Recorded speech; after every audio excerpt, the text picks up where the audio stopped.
جمال الوجود بذكر الإله وتصفو الحياة بنور هداه جمال الوجود بذكر الإله. لیکن آپ نے جو عید میلاد النبی کا کانسیپٹ پیش کیا وہ نبی کے عمل کے بھی خلاف. نبی روزہ رکھ رہے ہیں پیر کے دن اور نبی صلی اللہ علیہ وسلم تہوار منانے کا حکم دے رہے ہیں دن کے وقت میں. آپ نے کہا نہیں رات کو منائیں گے ہم. نبی صلی اللہ علیہ وسلم نے ہمیں کہا کہ لکل قوم عید ولنا عیدان, ہر قوم کے لیے ایک دن عید کا ہوتا ہے, ہمارے لیے 2 دن. آپ نے کیا کر دیے 3 دن. اس حدیث کی بھی آپ نے مخالفت کر دی. اور اسلام میں برتھ ڈے منانا نہیں ہے, سالگرہ منانا نہیں ہے, آپ نے اس کی بھی مخالفت کر دی اسلام کے اس حکم کی. پھر اسلام نے عیسائیوں کے لیے ہفتہ تھا, یہودیوں کے لیے ہفتہ تھا, عیسائیوں کے لیے اتوار تھا. اسلام نے نبی کے یوم ولادت کے بجائے کوئی اور دن مبارک کر دیا. آپ نے اس حدیث کی بھی کیا کی مخالفت کر دی. تو آپ تو مخالفت پر مخالفت کرتے چلے جا رہے ہیں قرآن و سنت کی, نبی کی سیرت کی. پھر نبی کی زندگی میں درجنوں بار ربیع الاول آیا, صحابہ کی زندگی میں, ابو بکر کی زندگی میں, عمر, عثمان, علی رضی اللہ عنہم, اہل بیت کی زندگی میں, تابعین کی زندگی میں کوئی ایک ضعیف روایت بھی نہیں ہے کہ کسی صحابی نے ربیع الاول کی مبارکباد دی ہو یا کوئی عام معمول سے ہٹ کے کوئی کام کیا ہو. ایک چراغ جلایا ہو, ایک موم بتی جلائی ہو, یا کوئی حلوہ پکایا ہو, یا کوئی مٹھائی کھلائی ہو کسی کو, ضعیف روایت بھی نہیں ہے.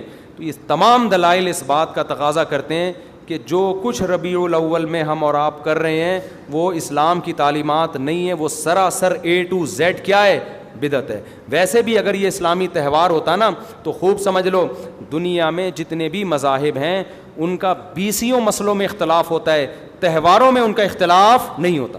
عیسائیوں میں جو لبرل عیسائی ہیں نا وہ بھی کرسمس کے موقع پہ کرسمس مناتے ہیں, تہوار پوری قوم مناتی ہے. ہندوؤں کی جو ہولی کا دن ہے وہ پوری قوم کے لیے ہے کہ نہیں ہے. 20 فرقے ہوں گے ہندوؤں کے, ہولی میں سب متفق ہیں. یہی وجہ ہے کہ مسلمانوں کے جتنے فرقے ہیں عید الفطر میں سب کیا ہیں, متفق. یکم شوال, ہاں اس کی تعین میں پشاور کا شوال الگ شروع ہوگا, ہمارا الگ ہو, وہ ایک الگ بات ہے, لیکن ہے کیا فرسٹ شوال.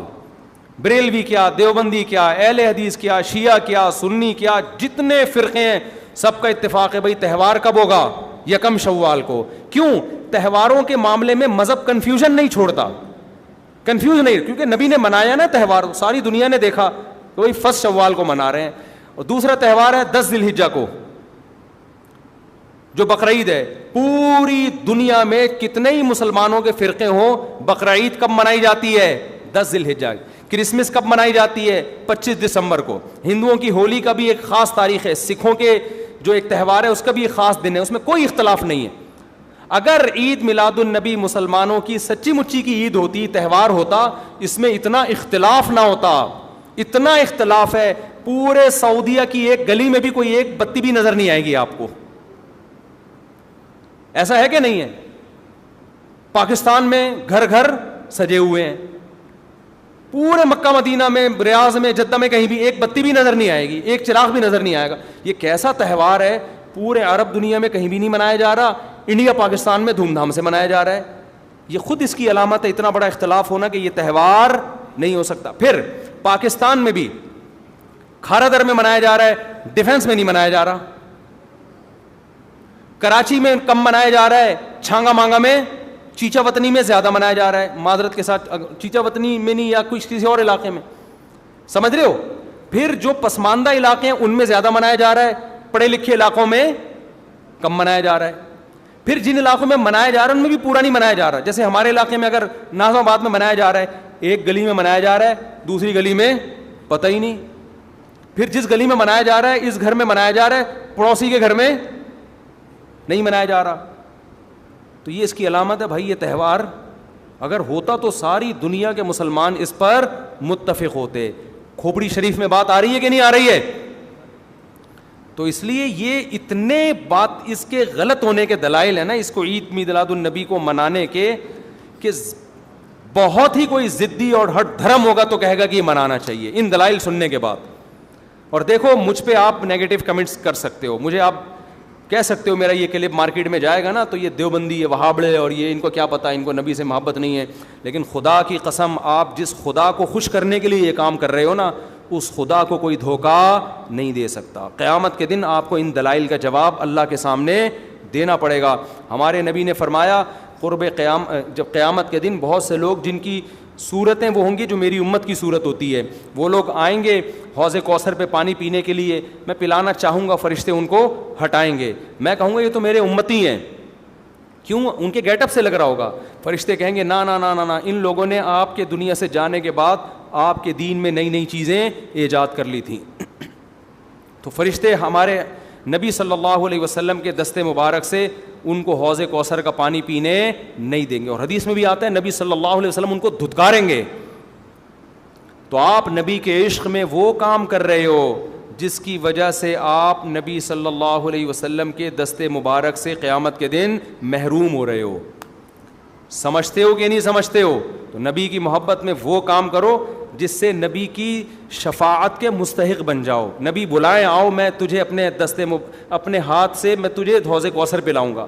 ایسا نہ ہو کہ آپ ربیع الاول کو منا رہے ہو، اس نبی کی یاد میں محبت کا اظہار کر رہے ہو، اور یہی محبت کا اظہار جو غیر شرعی طریقے سے ہے قیامت کے دن نبی کی شفاعت سے آپ کو محرومی کا ذریعہ بنا دے.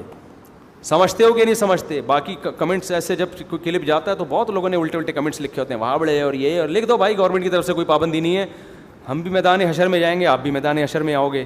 تو اگر اللہ آپ کے دلائل سے متاثر ہے تو ہمیں کوئی اعتراض نہیں ہے.